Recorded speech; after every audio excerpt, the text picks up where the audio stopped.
Hello, everyone, and welcome to this workshop. I'm Gihan Marasinghe, and on behalf of the organising committee, I'd like to welcome you to this workshop on AI and theorem provers in mathematics. I'm delighted you could all be here. And over the next 3 days, we'll be exploring a rapidly evolving area, the interaction between artificial intelligence and formal methods in mathematics. We've brought together a fabulous group of speakers who will offer perspectives ranging from large-scale formalization projects and proof engineering to pedagogy, AI-assisted discovery, and the broader philosophical and practical implications for the future of mathematics. Each day consists of a sequence of talks followed by panel sessions with the speakers. But just as importantly, we've decided that the workshop will be supporting ongoing interaction beyond the talks themselves. We're using several complementary platforms for this. So we've got Teams Live for the talks, the panel sessions, and the live text-based Q&A. We've got Zulip for longer threaded discussions and follow-up questions. We have Frame VR, which you can all join in throughout the day, and it's open for an informal kind of coffee space conversations, and then Padlet for short daily reflections. We encourage you to participate in whatever way suits you, asking questions, sharing ideas. One of the main goals of the workshop is to foster connections across communities that don't always get to interact as much as they should. So we'll begin now, and it's my great pleasure to introduce our first speaker, Kevin Buzzard, who will speak on what goes into formalizing Fermat. Right, hello. Thank you for the invitation, and thank you for the introduction. So I'm going to talk about this crazy plan I've got to teach Fermat's last theorem, teach a proof of Fermat's last theorem to a theorem prover. So in the talk, I'll talk about what we've done and what we're doing, and what we're going to do in the near future. And that's not really AI. A lot of people conflate lean and AI, and they are sort of related things, but somehow it's not really particularly AI-ish. And then I'll talk about auto-formalization. I'll say a little bit about auto-formalization and what it is, and how it might help. And spoiler alert, how it's not quite in a position to help at the minute. So that's where we're going. So Fermat's last theorem is of course the statement that if a, b, c, and n are positive integers and n's at least 3, then a to the n add b to the n is not equal to c to the n. And so this was proved around 30 years ago by Wiles, assisted by Richard Taylor. And the question had been open for 350 years. And although it was a very hard question, it's not like the theorem is applicable. You can't prove 100. It's not like the Riemann hypothesis, where if you prove it, then you prove 100 more theorems as well.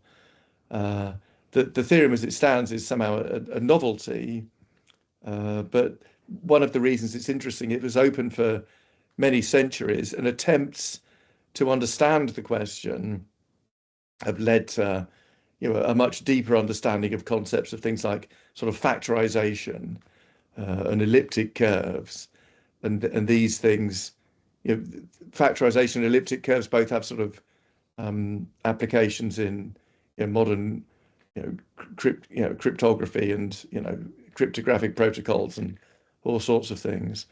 So it's sort of been a catalyst for generating interesting mathematics, even though the result as itself is the result as it stands is not a particularly applicable result. So the other very strange thing about the proof is, of course, that if you write it out in full from the axioms of mathematics, then it's an extremely long proof. This reflects a very strange thing about the nature of mathematics, in that it's extremely easy to define the statement of Fermat's last theorem literally from the axioms of mathematics in half a page of work.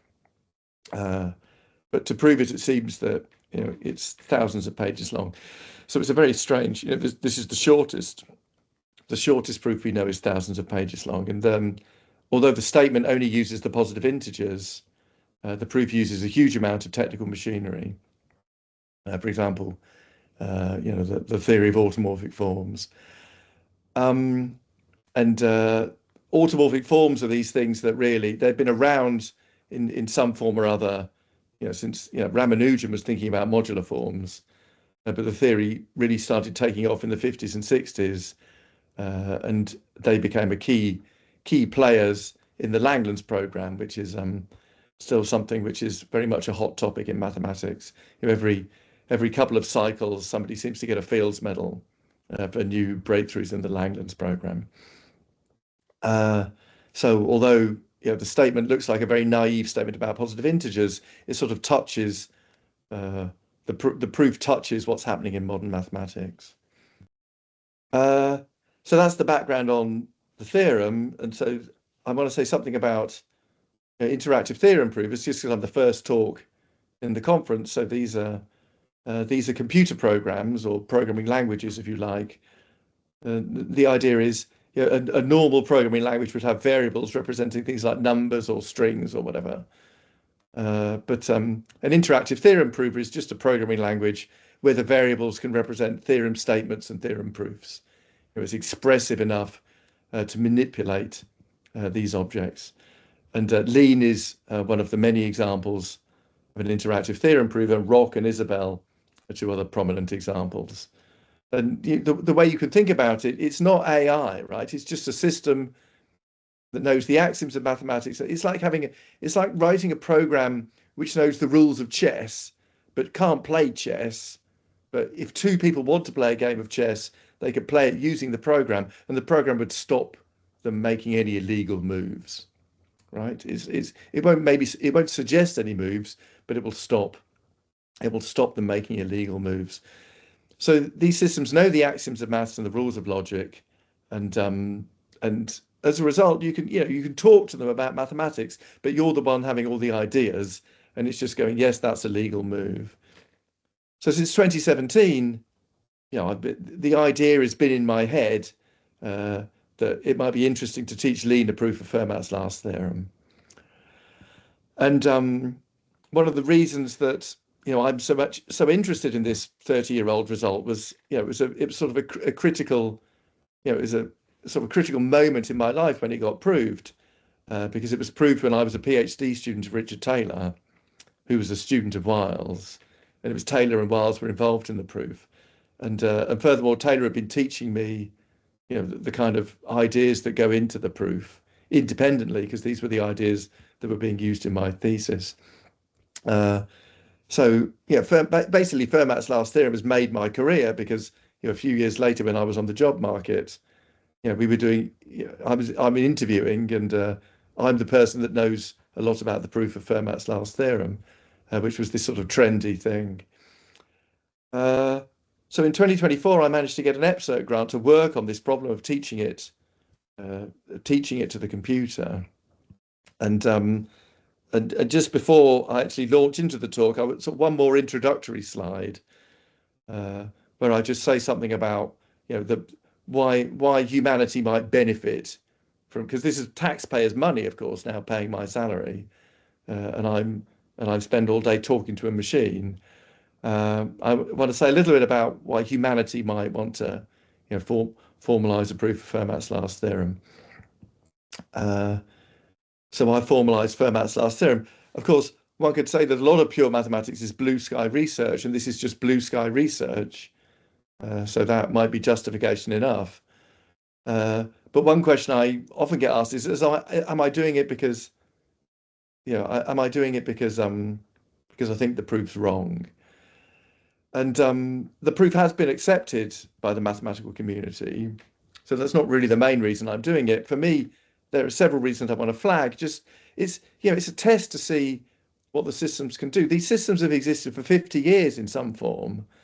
And all the time, all the way through, there've been tests. At the beginning, the interesting question was, can you prove the square root of 2 is irrational? This is what people were thinking about in the 1980s, when computers were far more primitive. So it's a test to see what the systems can do right now. But one of the key ideas I had in my head was it's actually a good excuse to teach Lean about the Langlands program. Because if in the future we want AI proving theorems about the Langlands program automatically, then we have this issue that AI will, write hundreds of pages of stuff which is mostly right and looks quite good. And then the big question is actually, is it exactly right? And one way of doing that would be by, attempting to translate LLM output into Lean, but it will be much harder to do that kind of thing if the proof involves, if the proof of a Langlands programmy type thing involves lots of Langlands programmy things which aren't, whose definitions are missing in Lean's maths library. So this is a good excuse to teach Lean about the Langlands program. I should say that since then I've got much more ambitious, and I now think we should teach Lean about everything. But this in 2023, I was still just thinking about teaching it the Langlands program. And then another reason is that it is a chance to make the proof, to sort of make the proof into something new. You could make it an interactive, explorable proof where you can fold and unfold it, and you see details of things you want to see details of, or try and get a high-level overview if you want. You can imagine we could make sort of one interactive document like that. So that's something that's in the back of my head, and I'll show you the first tentative steps I have towards that later. Don't get too excited though. And then actually a part of me does actually want to check that the proof is okay. Because when you start formalizing, you start typing mathematics into these systems and you realize how inaccurate humans actually are. I've seen two examples of Fields medalists screwing up proofs by induction, in both cases because they got the base case wrong. And it just sort of reminds you that, that humans are not perfect. But as I say, don't take that. This is personal paranoia, the last reason. So there are some reasons for, doing what I'm doing. And now let me sort of get on. Let me get on and start talking about what I want to talk about. So, of course, the first big question is, how does one teach thousands of pages of technical mathematics to a machine, right? That's the first problem that one runs into when you start thinking about how to formalize Fermat's last theorem. And it turns out that this is actually quite a sort of subtle and complicated question. And there's both the technical aspects and there's also the aspects of, is it going to be interesting? Like, is it going to be stimulating as far as I'm concerned? Am I going to be able to persuade other people to help me get involved, to get involved and help me? But at the very least, one needs to have good tools, right? So one needs to have a system which can manipulate the complex objects which go into the proof. And having used Lean for 9 years now, I'm absolutely convinced that Lean is that system. I'm absolutely convinced that, if it's mathematics, then Lean can understand it. So that's one problem out of the way. And then the next question is, where do we start? And in particular, do we start at the beginning or do we start at the end? Or do we start somewhere in the middle? Can we start anywhere? This is a question that one has to think about.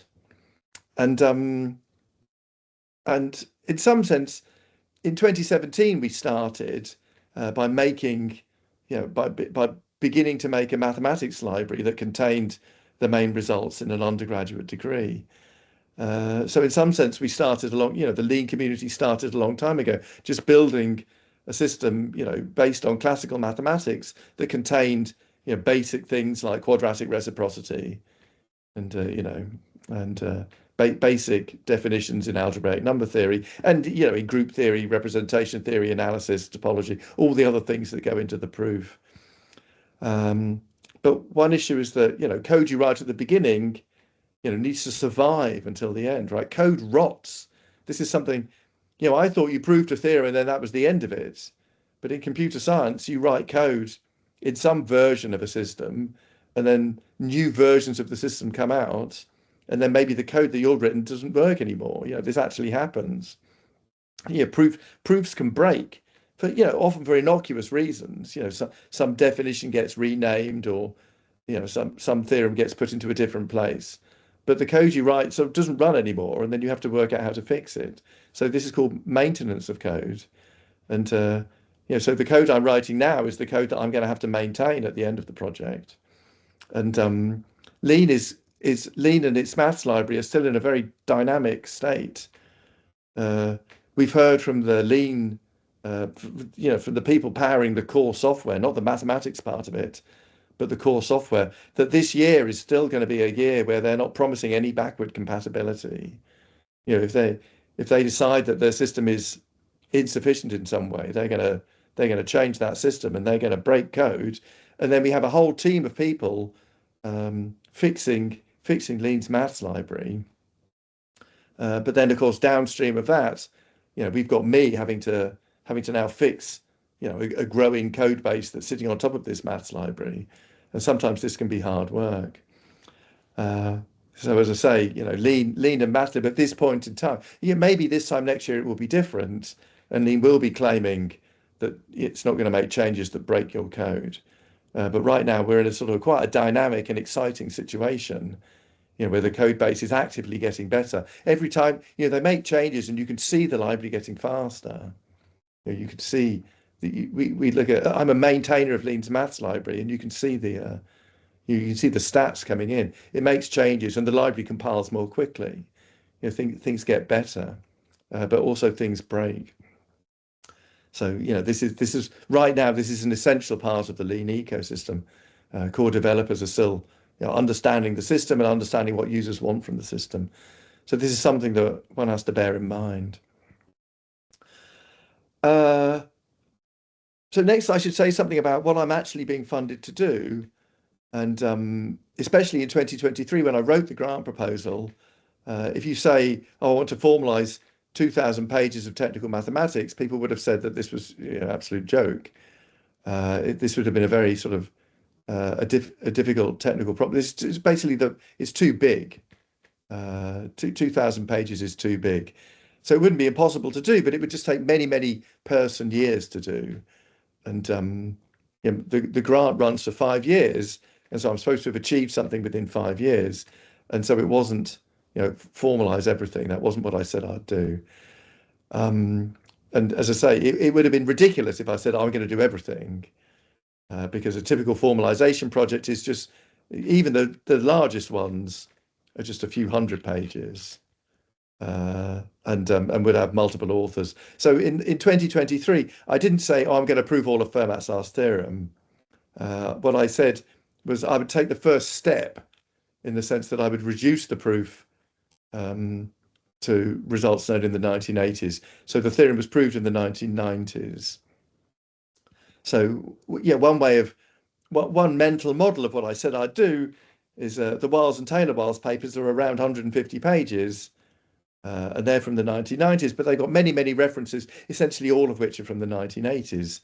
So you could say, oh, I'm formalizing the Wiles and Taylor-Wiles papers, but not formalizing the references. I'll assume everything that's in the references. That's sort of one mental model for what the proposal says. Although in practice, it's not what I'm doing, because, things move on and we have different proofs of this thing now. And, ideas have been generalized and simplified, and sort of new and related routes to the summit have been discovered. And I'm actually going to formalize the variant of the proof that sort of Chandrasekhar Kare outlined in the early 2000s, or basically the main route is following the Kare-Vandenberg ideas, which went on to prove Serre's conjecture. So I got the grant in 2024, and I spent most of 2024 sort of traveling around the world and not really working on it at all. And then at Christmas in 2024, I took stock. I thought, well, what have I achieved so far? And I realized I'd achieved essentially nothing. And I realized I was actually going to have to start working. So I started declining invitations rather than accepting them by default, and got going. And I spent most of 2025 experimenting with the idea of getting other people involved, and sort of trying to work out, where Lean's maths library had very little about the adels of a number field, and adels of a number field play kind of a crucial role in various parts of the proof. And automorphic forms are functions on adelic groups. So I spent most of 2025 collaborating on a project with various other people, just defining a certain space of automorphic forms that was sort of crucial in this Carré-Vandenberger proof, and showing that space of forms was finite dimensional. So this was work with many other people that I met on the internet basically, and that just chose to get involved. So this was a piece of work that was historically much older than Fermat. It was known in the 1960s. So logically, I didn't have to do it. But as I say, at the back of my mind, one of the main motivations for proving the theorem was to make Lean's maths library better. Right, I wanted to teach Lean's maths library something about the Langlands program. And to do that, you're definitely going to have to teach them something about Adels. And there were many basic facts about the Adels which were not there. And in particular, this finite dimensionality of a space of automorphic forms for a totally definite quaternion algebra over a totally real field, some very fancy space of automorphic forms. I needed this space to be finite dimensional to define a certain Hecker algebra and to prove it was Noetherian, which was sort of absolutely crucial for just stating, not proving, stating an intermediate result. I needed a map from a deformation ring to a Hecker algebra. And the deformation ring was defined by a universal property, and I had to prove the Hecker algebra satisfied the universal property to even define the map. So this is making a definition, not proving a theorem. And so I needed that this Hecker algebra was Noetherian, so I needed a finite dimensionality result. And I thought, why not start there? So we spent most of 2025 proving this theorem, and now that theorem is proved. And so we're going to write a paper, and key definitions and results are being upstreamed from the Fermat's last theorem repository into Lean's maths library. Once they're in Lean's maths library, then anyone can use them. Other people can, decide to develop the theory of adelic, Adels and function. Things like Tate's thesis will become, much more closer to a reality. So that's what I did in 2025, and now in 2026. I've been focusing on basically writing down a detailed proof of the theorem. And by the theorem, what I mean is, this precise list of stuff known in the 1980s implies Fermat's last theorem. The main content of the ideas that Wiles introduced and their subsequent generalization and simplification. Wiles only used classical modular forms. I'll be using Hilbert modular forms, but the idea is I want to see exactly the kind of things we need from the 1980s, and then I want to write a very, very detailed proof of why those things imply Fermat's last theorem. And so I've been teaching just a regular, not a lean course, just a regular number theory course as part of the EPSERC course center. So this is like a multi-center thing, so people in different universities can watch it. And as I say, this was just a mainstream, slightly quirky, but ultimately a mainstream mathematics course.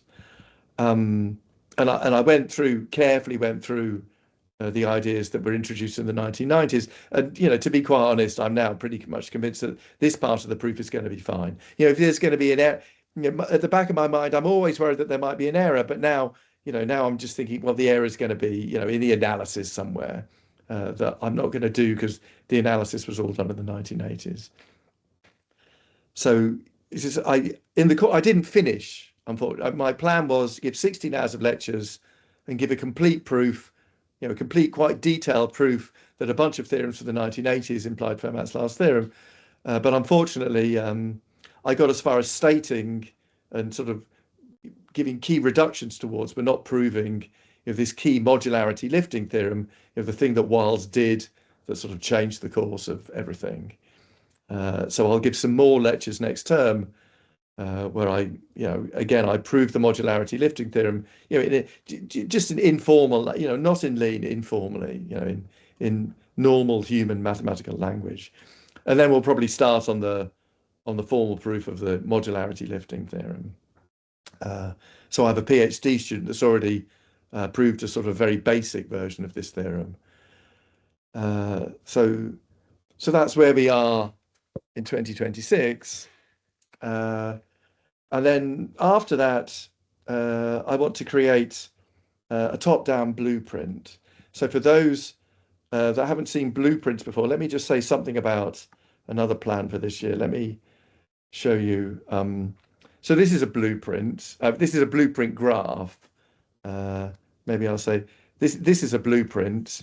It's written in regular English. This is a proof of this is not Fermat's last theorem. This is the polynomial Feynman-Rouget conjecture. So this is regular mathematics, but it's sort of linked. It's linked to lean. It's a sort of a hybrid document containing LaTeX mathematics and corresponding lean code. This is a statement of a theorem in lean. Every statement in lean, you can't say assume all the assumptions I assumed at the beginning, at the beginning of section 2. This statement in lean says, it starts at the beginning like G is an additive commutative finite group, and G has a measure on it, and blah blah blah. So you see all the hypotheses of everything, and oh, that's the right graph. So this is this blueprint graph for polynomial Feynman-Rouget. And you could ask, so this is a theorem proved by some other people, and where's the main theorem, right? Everything is green, which means it's been done. But where's the main theorem? And you might kind of get, maybe it's sort of at the bottom here, but that's not. The main theorem has a 9 in. So that's not, this theorem's got 17s in, so that's not the main theorem. Maybe it's this. No, that's not the main theorem either. The main theorem, I think, is this one here. There we go. There's the polynomial Feynman-Rouget conjecture with the number 9. So it's sort of hidden, and here's lots and lots of random other lemmas. So this is some kind of interesting interactive document. But I would argue that this large graph, I mean, it sort of looks interesting, but it doesn't tell you, that it's, I don't know. It's also, one could argue that it's also obscuring in some sense. So that's a blueprint graph. And the way that blueprint graph worked was they were trying to prove a theorem, and the proof of the theorem was at the very end. But I'm not trying to prove a theorem. I'm trying to reduce a theorem to older theorems. So I've got the possibility of doing the entire thing backwards, right? Reducing Fermat's last theorem to other simpler statements. And so I'm writing this proof, and my blueprint is at the start, the statement of Fermat's last theorem. And we begin by reducing it to two simpler statements. So let me show you, I've shown you already by accident, but let me show you, this is the first chapter of my blueprint. So this blueprint is telling a story. This says, if there's a counterexample to Fermat's last theorem, then there's a counterexample with P a prime and P at least 5. And this says, if Fermat's last theorem is false for P at least 5 and prime, then there is something called a Frey package. And this theorem says there isn't a Frey package. And so you put those theorems together and you get a proof of Fermat's last theorem. And then you kind of say, well, what's the hard part? So if it's in green, it's proved. And so clearly the hard part is going to be these things that aren't in green. And these things that aren't in green say that, I've got a representation attached to a Frey package. And this says it's irreducible. And this says it's reducible. And so those two statements contradict each other. And that's how you know there is no Frey package. But this in itself tells an independent story where all you have to know is what a Frey package is. And a Frey package is a very simple thing. It's just some data. It's 4 numbers satisfying some properties. And all you need to know is how to attach a representation to those Frey package, to a Frey package, which you use using the Frey curve. And then we have to prove these 2 theorems, and then we're done. And this is sort of a comprehensible blueprint. But of course, it's not the full blueprint, because when we finish telling that story, we can tell another story, and that's another chapter. And that's sort of another small graph here. And this graph tells a story as well. But the conclusion of this story is this Wilds Frey, which I had on the previous slide. And it's kind of annoying that node isn't actually connected to the other node I was showing you. I can't click on this node and find that other node, even though they're both the same theorem. So I want to tell sort of lots and lots of stories, but right now those stories aren't wired up to each other. But when somebody makes the blueprint software better, and I could just ask AI to write a version of this blueprint software that I want. And then the idea is that one could open and close nodes, and unfold the proof, and those two nodes which are representing the same theorem should be joined together, and you should be able to open the proof and understand it, at whatever level, you like. So I should also say there were these two blue nodes here, this Maser-Frye and Wiles-Frye. These they're both blue because they haven't been proved yet. They've been stated but not proved. But they're of a completely different nature. And one of them is Wiles's insights, which of course I need to do because their work from the 1990s. But the other one is Maser's theorem on the torsion subgroups of elliptic curves over the rationals. And this was proved in 1978. And right now my plan is to assume, formalizing Maser's theorem is probably as much work as formalizing Wiles's paper, right? Just not the references, but just Wiles's paper is 150 pages. Maser's paper is 150 pages. So they're sort of comparable in difficulty. So by the end of 2026, I envisage some nice blueprint explaining how to reduce Fermat's last theorem to the 1980s. And I envisage Lean's maths library being better at understanding what's going on in the Langlands program.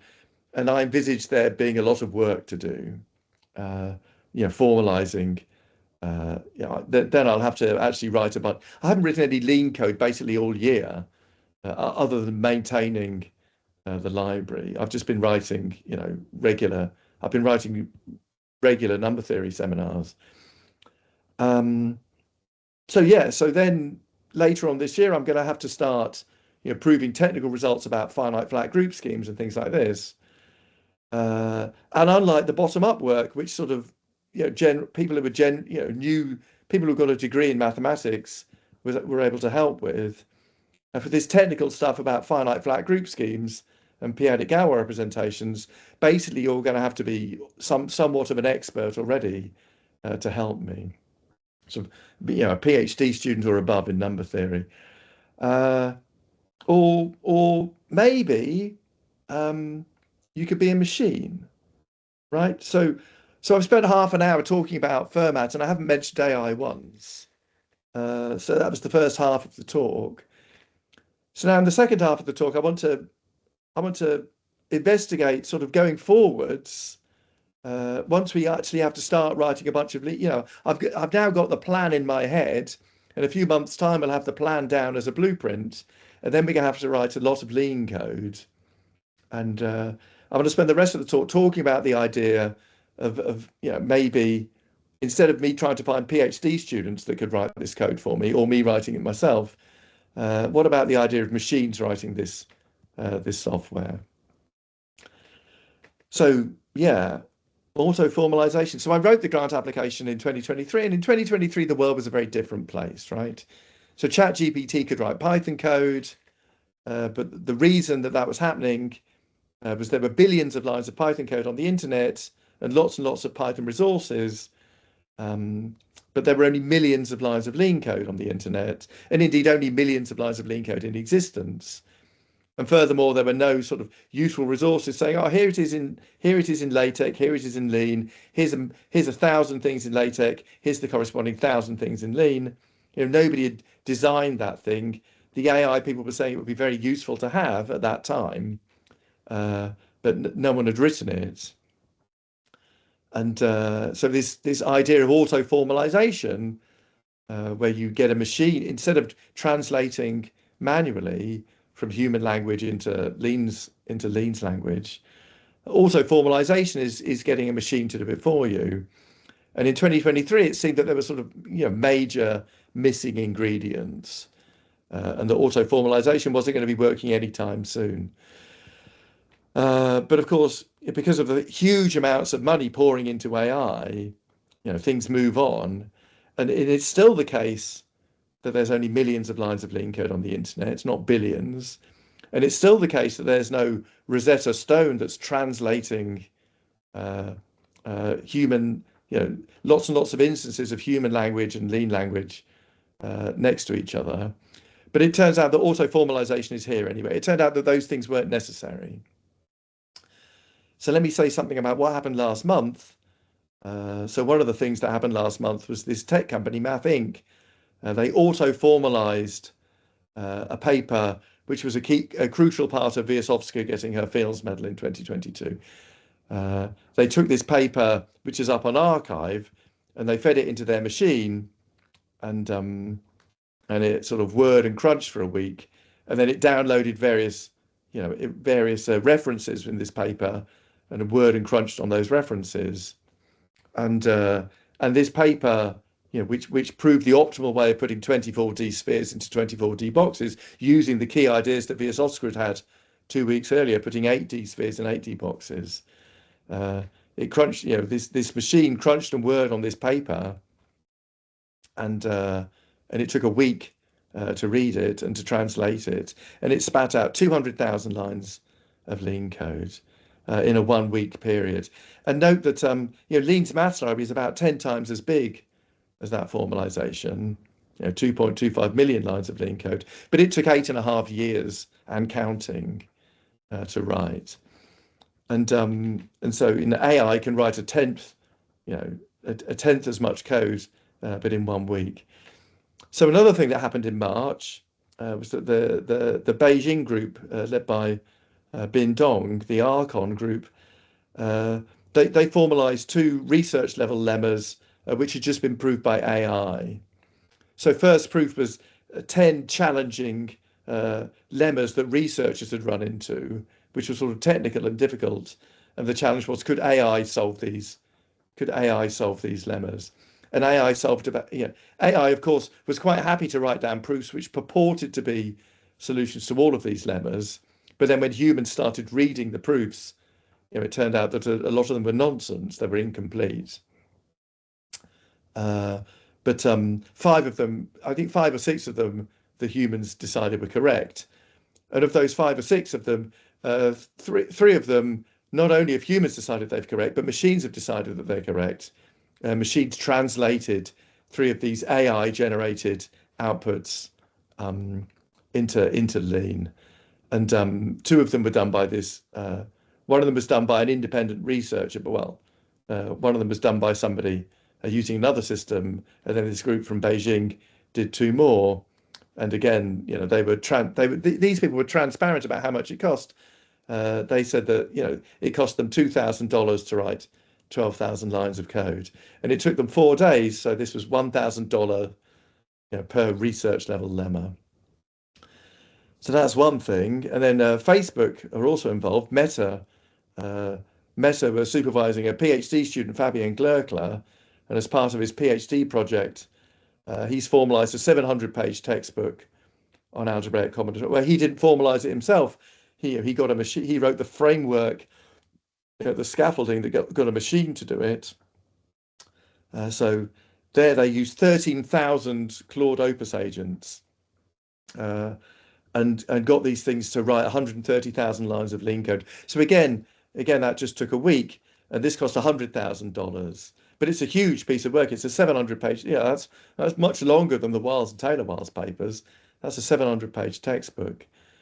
So that's what $100,000 can buy you in March. And so if you work it out, it's about $200 per page, or maybe about $300 per theorem.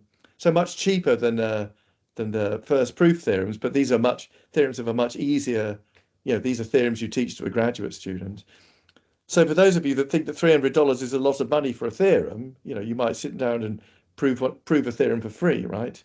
But you've got to understand that it's the time saving that you're paying for here. That formalizing a 700-page textbook, that's absolutely in scope for the community. People got a grant to do that, or some people decided to spend, several. It would probably be at least 1 human year formalizing this very large textbook. This would take a lot of time to formalize manually, probably several human years. But a machine is doing this in a week now. And there are other there are other auto-formalization projects that, that I've heard about informally, and formal announcements will be made later on. But there's a lot going on in auto-formalization now in 2026. So now we could ask, well, what's it going to look like in 2028, right? So I'm claiming that the full proof of Fermat's last theorem is a couple of thousand pages. And I'm also claiming that last month, Meta can formalize 700 pages in a week.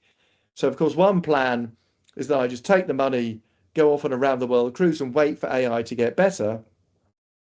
I come back in 2 years' time, and then I just take the currently available tools, which would be much better, and I just formalize Fermat's last theorem in a week. And then this is great, because I've just had 2 years off. EPSERC are happy because I've done far more than I claimed I would do. And, it's a win for everybody. So sounds good, but unfortunately, and this is somebody from Math Inc. This is Jared from Math Inc. Who suggested this idea that one should not just think about proving Fermat's last theorem modulo the 1980s, but should just prove the whole thing. And as I say, he suggested this to me last year, and I laughed him out of the room. And then we saw what they'd done for sphere packing, but actually, I'm still very skeptical about this claim that we can do Fermat's last theorem in a year. So I do reserve the right to stop laughing later, but right now it's still I've tried to think about it, and right now I'm pretty convinced that Fermat's last theorem is sort of not doable. So I'm going to finish the talk by giving my take on what auto-formalization can do and why it's currently not really good enough for Fermat. So what's happening? We see auto-formalization choosing its targets very wisely, just like the formalization community, the manual formalization community were doing 5 years ago. And what's happening is that tech companies, they want to explore what the software can do. They want to come up with, nice looking press releases that demonstrate that the software works. So they choose projects which look impressive and which they can get over the line. But these are not arbitrary projects in mathematics, right? These are carefully chosen projects. Just the fact that we formalize one 700-page textbook, you cannot deduce from that we can formalize an arbitrary 700-page textbook given $100,000 in a week. So what's the difference between 700-page textbooks? Let me talk about that. And I think one of the key issues is mathematical definitions. So, from a machine's point of view, all definitions are the same. They're just computer code which defines a type or a term, it defines a type or a term in Lean's type theory. But actually, to the maths community, definitions are not equal at all. Definitions cover a huge spectrum. So, for example, the definition of the natural numbers in Lean is just 3 lines long in total. But the definition of a Riemannian manifold, this is sort of a very, very, very long way from the axioms of mathematics. And when written out in full, this is a much, much, much longer definition. And this took thought about how to translate this mathematical idea into Lean's type theory, experiments to see what worked and what didn't work, months and months of thought, maybe even years of thought ultimately has gone into the definition of a Riemannian manifold. And of course, the definition of a Riemannian manifold relies on the definition of a manifold, which relies on the definition of a charted space, which relies on the definition of a normed space, and functions being k times differentiable or infinitely differentiable or analytic. There's all these other definitions. There's a huge amount of definitions that power that one definition of a Riemannian manifold. So historically, the manual formalization community were taking targets which looked impressive, but which the tools could do, right? And you can see, like the beginning of the century, people were doing things like the odd order theorem and the Kepler conjecture and the 4-color theorem. And these were all known to be long proofs and sometimes computer assisted proofs. So there were good reasons for checking that these things were correct. But there were also sort of elementary proofs about elementary objects, right?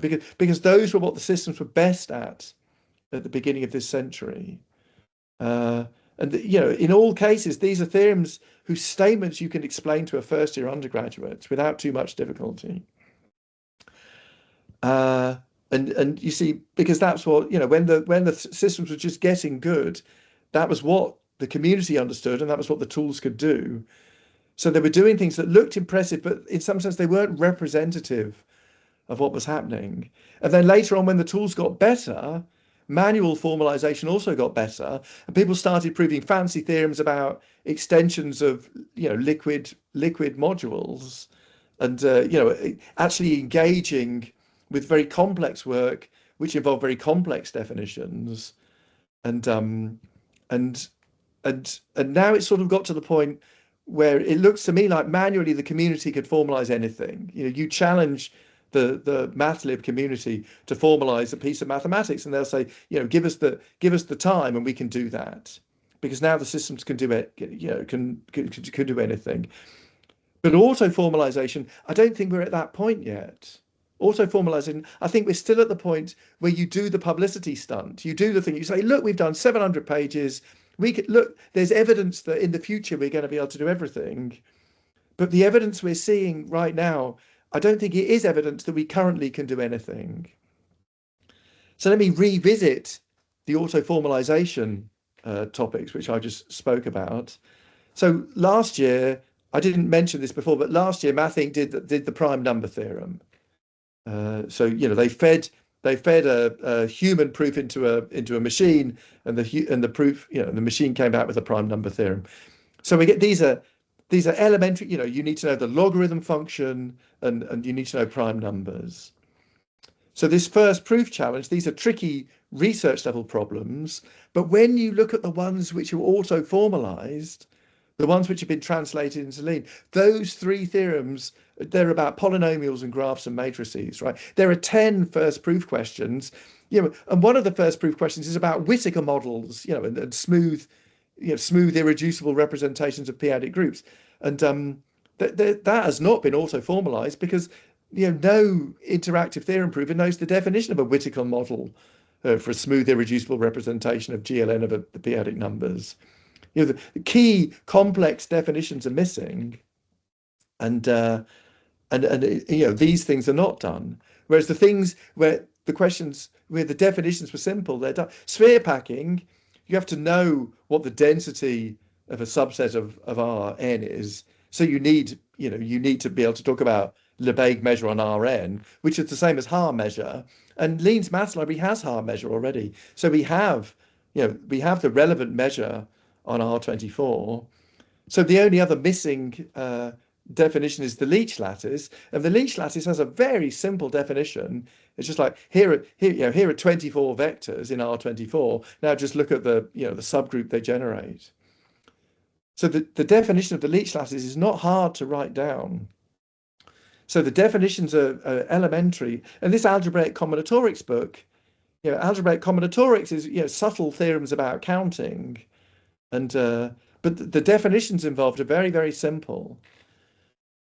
So we see that auto-formalization looks very impressive, but what's happening is that right now the definitions involved are either already formalized in Lean's maths library, or they're very easy to define in just a few lines in a way that everybody would agree was idiomatic. No thought is required, no experimentation. And the proof of Fermat's last theorem isn't like that. The proof of Fermat's last theorem, we need here's some fancy buzzwords. We need automorphic forms in some generality. We need Shimura varieties defined over number fields. We need some fancy cohomology theories. We need Gaga. We need to be able to move from algebraic geometry to complex manifolds. And none of these definitions are in Lean's maths library. And my impression is that these are going to take a while. We need to understand how to teach the machine these things. It's going to be hard work to get these. These are not, I shouldn't say results. These are constructions. It's hard work to get these constructions into Lean's maths library. We're going to need careful planning. And right now, I mean, maybe in the future that's going to happen, but right now we're not seeing evidence that AI can do that careful planning. So of course, why not plan, right? Why don't I just drop it, realize what's going on, drop everything, forget everything else, and start working on these hard definitions so we can open the doors to AI. And the reason is that if I open those doors, then we can start thinking hard about proving all of Fermat's last theorem. And that's not what I'm being paid to do. I'm being paid to formalize Fermat's last theorem modulo the 1980s. And these technical things that we need, these were all being used to prove theorems that were known in the 1980s. So actually, they're not part of my job description. My job description is to reduce Fermat's last theorem to the 1980s. And so, if the AI companies want to prove all of it, then that's great. But I kind of feel like it's their job to do all this hard work, and it will be a lot of hard work. So if Math Inc. want to formalize all of Fermat's last theorem, and they clearly do, then maybe it should be Math Inc.'s problem to define canonical models of Shimura varieties. The problem is I'm looking at what I've got to do, and I'm thinking that already this is a huge amount of work. And I'm not completely convinced that auto-formalization is going to be able to work at this, this very technical level, proving many, many pages of technical modern mathematics. And so my instinct is right now, I haven't seen enough from auto-formalization. And I reserve the right to change my mind, but my instinct right now is that I've still got a lot of work to do making complex definitions. I need to talk about, finite flat deformations of representations of p-adic Galois groups. I've already got complex definitions which are not in Lean's maths library that I need to make just even to reduce Fermat's last theorem to the 1980s. So for those people that think that auto-formalization can do Fermat's last theorem, here is some evidence. If I see some evidence, then I'll start to believe this myself.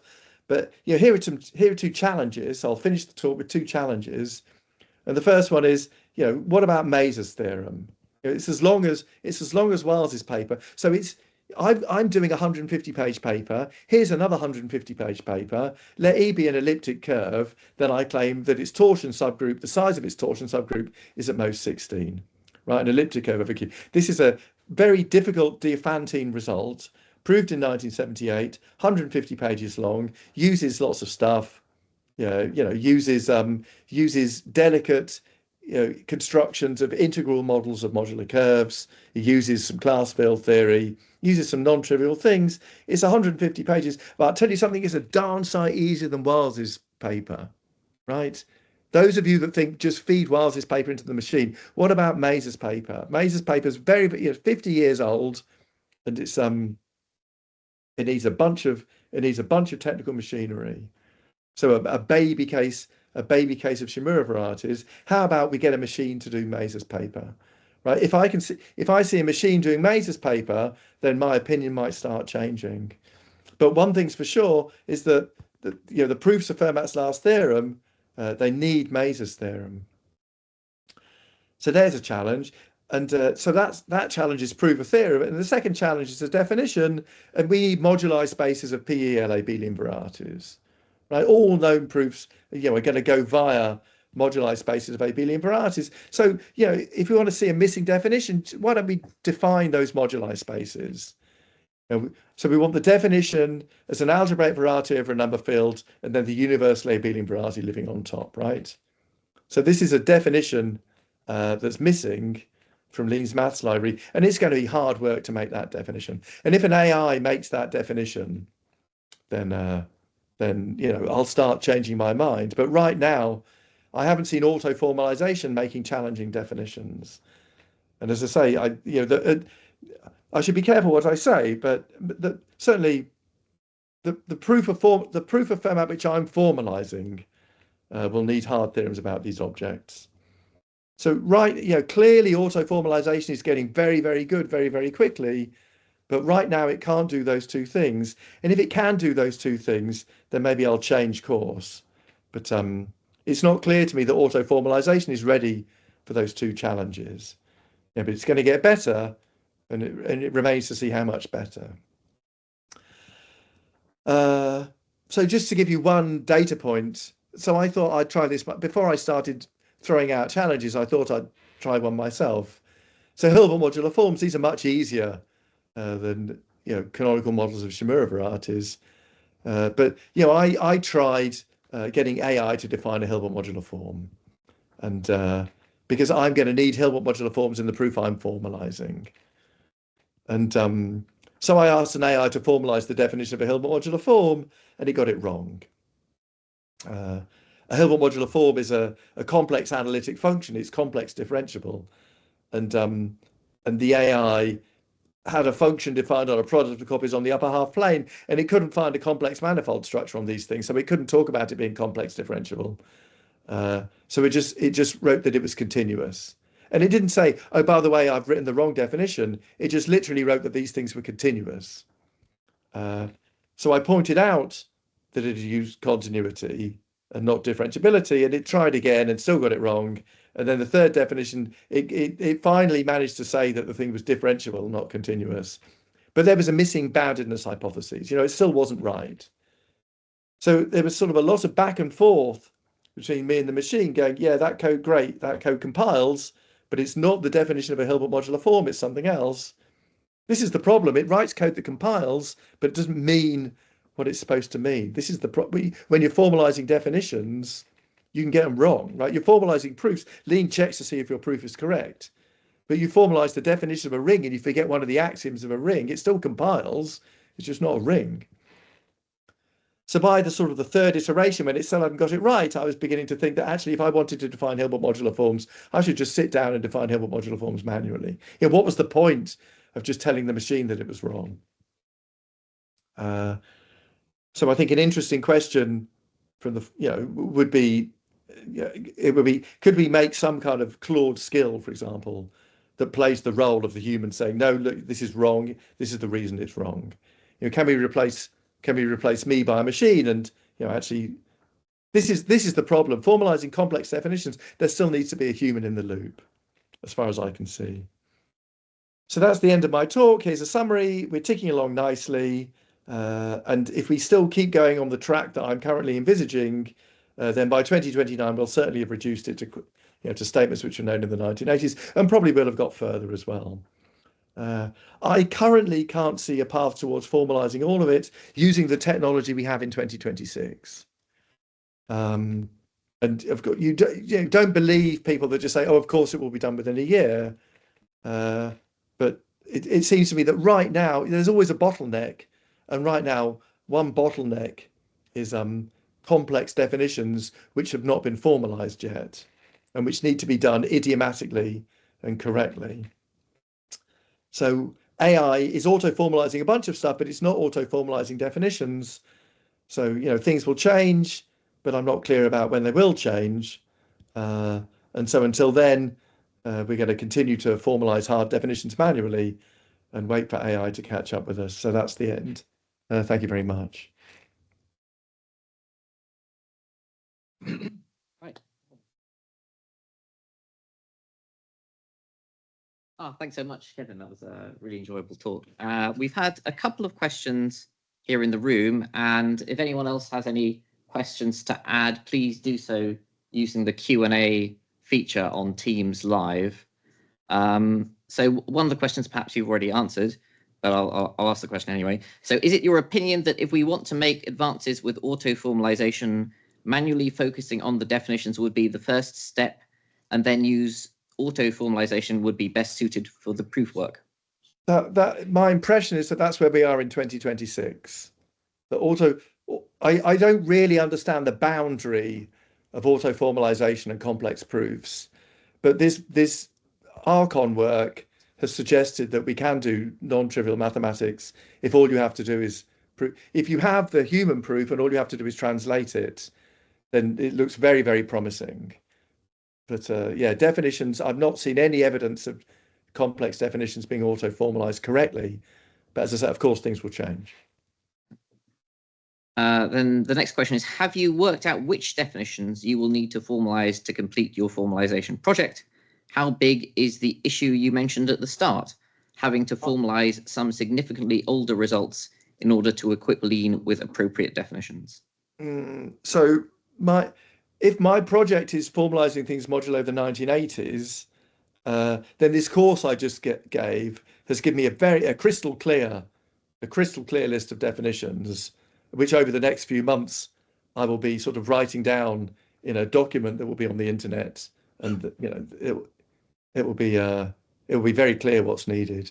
But to prove all of Fermat's last theorem, we need lots of definitions, and I haven't really thought very carefully about exactly what will be. We need things like the trace formula.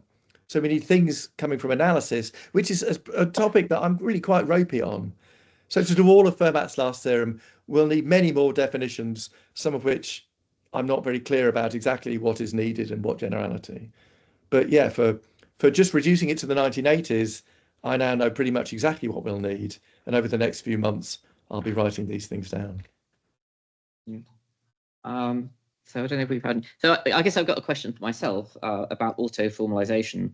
It seems that at the moment it just costs a lot of money to do auto-formalization, which changes what mathematics is like, because until now it's been a somewhat egalitarian discipline, more so than most other sciences. Yeah. So I don't know. Do you have any thoughts on that? Well, yeah. Hopefully, it's going to get cheaper. I think that my understanding is that, and my intuition is that it's going to get more expensive because the tech, the big people are writing their own language models. People are using things like Claude Code to do this thing, and once we're all addicted to it, I don't see they can just double the price or multiply it by 10, can't they?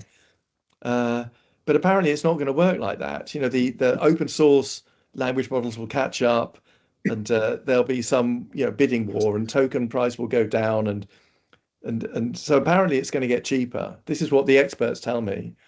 So so hopefully this nightmare scenario where the richest people can prove the best theorems, which obviously we certainly don't want, will not come to pass.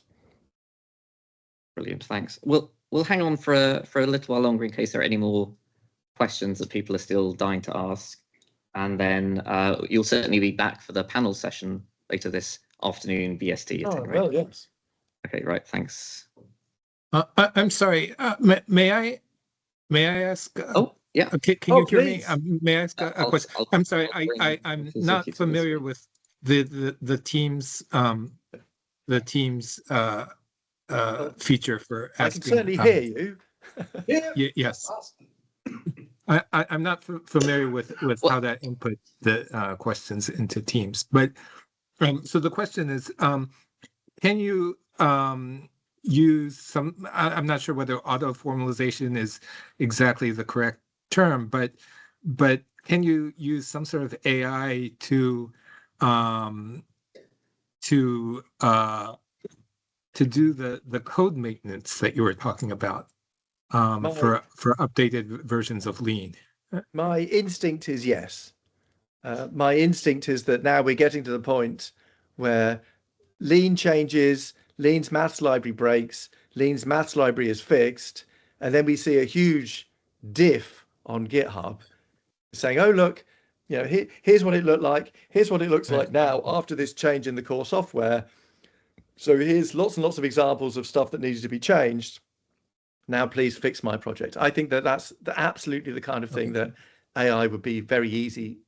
Yes. AI will get very good at doing that. And what I worry about is my own definitions. This if my own definitions start, I think the short answer to your question is absolutely. I think AI will get much better at that. Okay, thank you. So, which is a relief. Yes. Thank you. Okay, we've had another couple of questions that have come up. One question, at the beginning of the talk, you mentioned that FLT is odd in that it isn't itself used to prove much, but all the background needed to prove it is used to prove other things. This seems to suggest that there is a kind of measure of the, lemmaticity of a mathematical result, and that we should perhaps be aiming to formalize results that are more highly connected or more like lemmas, or as in your case, results that have more lemmas sitting behind them. Yeah, I mean, yeah, one should think carefully about what one's formalizing, and one should formalize the important things. But and as I say, Fermat's last theorem is not remotely important, just the statement in itself. But things like, every elliptic curve over every totally real field is potentially modular, which is something that's going to come out of my work. That's certainly important. See, I don't know how to judge such statements other than manually, but I think that the community are very aware of which results are important and which are not, and I think they sort of focus on the important results. And I dressed this up as Fermat because I thought it was, again, it's like a publicity stunt, really. It sort of sounds like a nice end result, but what we really want is I want AI proving theorems in the Langlands program, and so for that to start happening, if I want these proofs to be checked in Lean, I better make sure that Lean can understand the statements. So yeah, there is some. Yeah, but you want to formalize the important things. It's importantness, I think, that we're measuring, and at the back of my mind is very much an eye on the important things. Brilliant. We've had another couple of questions. One was, nice presentation. What part of working with Lean have you enjoyed the most? What would you like to theorems. See? Go on, sorry. What would you like to see in community collaboration in 2026 onwards? Yeah, I mean, for me, I think the reason I'm addicted to the software is, you've got to prove a theorem, and you write down the statement, and now this is a lemma in a computer puzzle game, right? And the challenge is to prove it, and it's enjoyable thinking about the proof because it's sort of fun mathematics. And then you work through the proof, and then you prove it, and then it compiles, and then you get a little ta-da symbol, and then you get a little adrenaline buzz, and that's very much. I've enjoyed the whole thing. I love the mathematics. I've enjoyed giving this lecture course. It's been incredibly hard work. I've basically been giving one course all term, and I spent the entire rest of the week thinking about what I'll say in my next lecture, for sort of 8 weeks straight. And I thoroughly enjoyed that, but I thoroughly enjoy the translation process. I just think it's an interesting, weird, new way of doing mathematics. Well, I'll tell you what I enjoy the most. I'm getting old, right? You get old, you start making mistakes. You're inaccurate, and with this system, you can't make a mistake, right? What would I like to see in community? That's what I like the most. You can't make a mistake. What would I like to see in community collaboration? I just want to see more people getting involved, and more people. I want to see the community coming up with priorities, things like, we're missing these key definitions. I want to see people coming out the woodwork saying, oh, I'm interested in Lean. Let me try and help here. And it's difficult because definitions are quite hard to do. Definitions, you have to be an expert. Maybe I'd like to see the community figuring out better ways of teaching humans how to make definitions and how to get involved. Because people come along and you say, oh, great, you're interested. Try, here's a theorem, try proving that theorem. And they prove the theorem, but, auto-formalization is going to be proving these theorems soon. So we need to figure out how to train people to write good definitions, and that's much harder. Brilliant, thanks. We've got another couple of questions. Does the lemma decomposition in the blueprint follow the informal proofs structure, or does Lean push you to cut it differently? Oh, yeah, Lean makes you think about the correct route. Lean makes you ask lots. When I read the proof in the 1990s, when I was a postdoc at the Institute for Advanced Study, going to a course by Wiles and ploughing through the paper, I was sort of really interested. Is this lemma right? This is the kind of question. Can I get from the beginning to the end? And now I'm reading it again, and I'm thinking, is this the right lemma? I'm thinking something else. Is this the right abstraction? Is this proved in the right generality? You kind of, it makes you change, and you find abstractions, and you find the right way of thinking about things. And I'm finding shortcuts, and it makes you think about the mathematics in a different way. This is another thing I'm enjoying very much. So we're not exactly following what's written in the textbooks at all. You write things in a more idiomatic style. You write better mathematics, in my opinion. So, and this is, I think, one of the arguments for formalization is it helps you, it helps other people. At the end of the day, I'm going to have a document that I think will be, an easier to read proof of Fermat's last theorem. So yeah, the material does get processed in quite an interesting way that I hadn't really understood properly before I started formalizing. I think some mathematicians do understand very well, the art of abstraction, but I'm only beginning to understand it now. Wonderful, thanks very much. We have time for just one more brief question. How do you envisage the role of not AI proof automation in this kind of proof? Well, I'm going to be, I don't really know. I haven't started engaging with that question yet, given what's been happening. What's going to happen in the next few months? I'm going to give these other lectures. I'm going to write this paper. I'm going to give some more lectures on the modularity lifting theorem, and then I'm going to start writing statements. I'm going to write I'm probably going to use AI to do that, and then I'll sort of carefully check it. I'm going to write some kind of like 30-odd page document comprising, notes for my course. And I'm not going to fill in any of the proofs. I'm just going to write lean statements. And then we can, but I've got human written proofs. I've got the proofs that I lectured. So then we could start asking the question, will AI be able to just start filling in those proofs automatically? And I'm not really clear about how easy that will be, or whether it will cost me, $300 per theorem. In which case, I think I'd rather be doing them myself, not least because I find it fun. But if you can do a couple of theorems every day on free Claude credits, you can do them for nothing, and then I'll do one manually, and then the next day I'll do a couple more. If it turns out that it's very cheap, then I think people are just going to naturally start turning to AI to formalize these lemmas. So I'm going to do something. I'm going to break down the proof I'm formalizing is quite difficult to find in the literature somehow. It's sort of scattered here, there, and everywhere. But once I've ironed it out, it will be interesting to see what auto-formalization can do. And I suspect it will do probably very well. Not least because I imagine that these systems are going to get much better in the next 6 months. In the next 6 months, my talk might just be ridiculously out of date. It might just be completely easy to formalize hard definitions.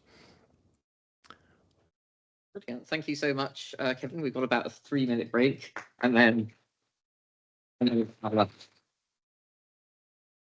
you. Yeah. Well, thanks for the opportunity.